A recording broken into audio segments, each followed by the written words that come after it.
Hi, welcome to Hardtalk. Vegetating on the sofa whilst watching television is as much a festive occasion as carols singing and kissing under the mistletoe.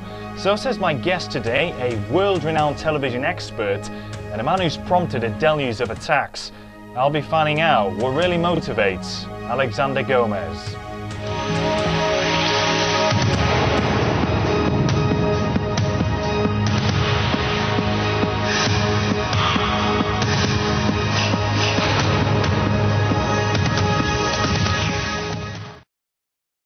Alexander Gomez, welcome to Hardtalk.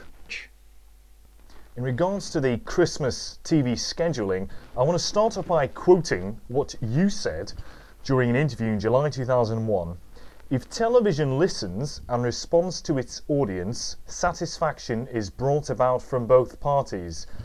So why do you respond to any criticism regarding scheduling with so little respect?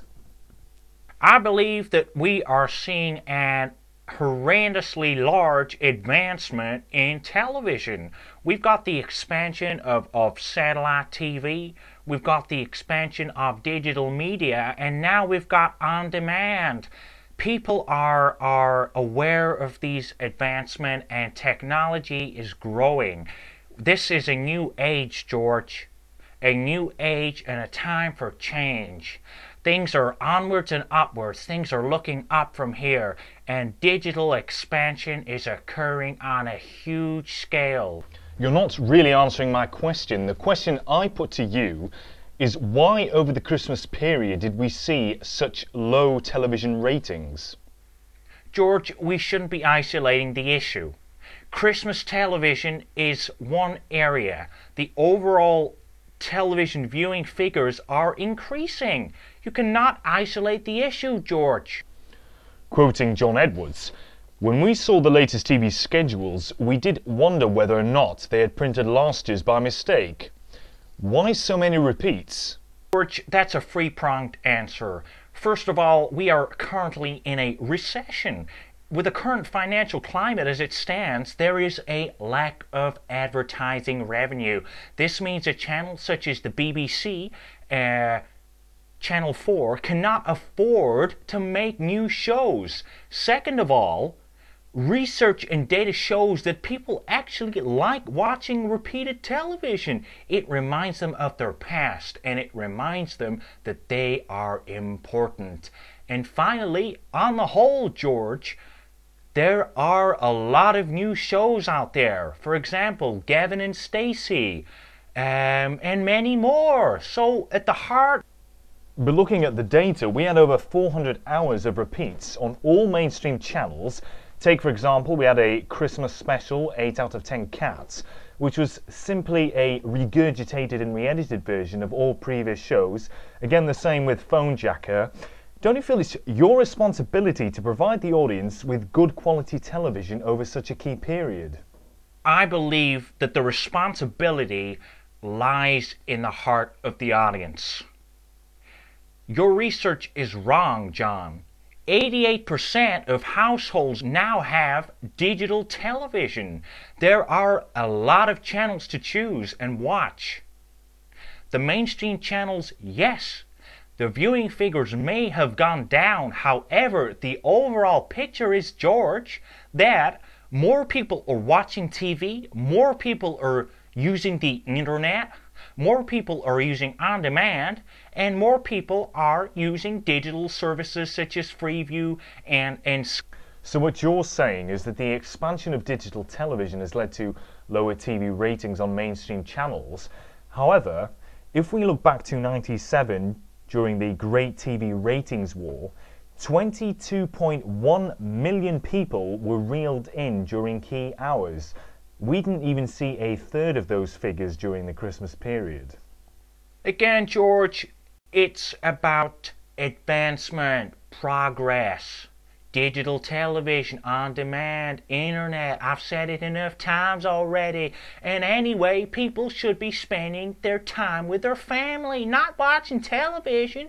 Christmas is a time for family, and that is a fact. Your response to the lack of quality of television is spend time with the family.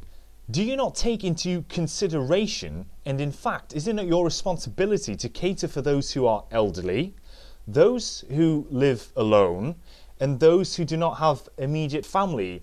As TV licence payers, do they not have the right to quality television? These people are not let down. Our responsibility is to cater for these people. And in fact, our data shows that most of the repeats are aimed at these people. Look at Porridge. A lot of the repeats are older shows. It helps these people remember their past. And that is at the heart of the issue, the past. I want to talk to you about quality. I quote here from Graham Norton Christmas Special. It's not as if the editors shoved this all together in the last minute. Is it not an embarrassment to yourself when you have your own presenters demeaning the very values of your show? George, you clearly don't have an understanding for comedic value. Graham Norton is a comedian. He makes jokes. And our data shows that people love jokes. And you don't seem to grasp that concept. Also, our data shows that people are happy with television. You speak of quality. Ghost hunting with Girls Aloud. What's wrong with that? I love Girls Aloud.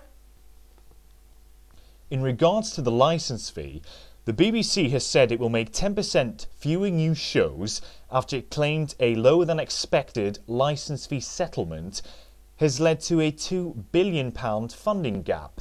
What's your response to this? Well, my response to that is they perhaps need to increase the license fee. Perhaps they need to get more money. Do you know how many people I have back in the States who wish that they could pay a license fee to get all the channels that you guys get here over in the UK? A lot of people, George. And I think that people are privileged to have the opportunity to watch so many channels and for so little money. So my response to that is, next year, we will see an improvement. And what do you see for the future of British television? I believe that the future is really quite bright. I don't see this happening again next year because as we head out of the recession, the advertising revenue will return, and this will mean that newer shows are made and the audience satisfaction can only increase. And again, the future, if we look 10, 15, 20 years ahead, digital media is now expanding. We are seeing improvements in the welfare of people's satisfaction, on demand, the internet. Now that is really something special. You've got BBC iPlayer, you've got Channel 4 on demand. People are watching television when they want to watch television, and that is the most important thing, George. Alexander Gomez, thank you for coming to Hardtalk. Thank you, George. It's been a real pleasure.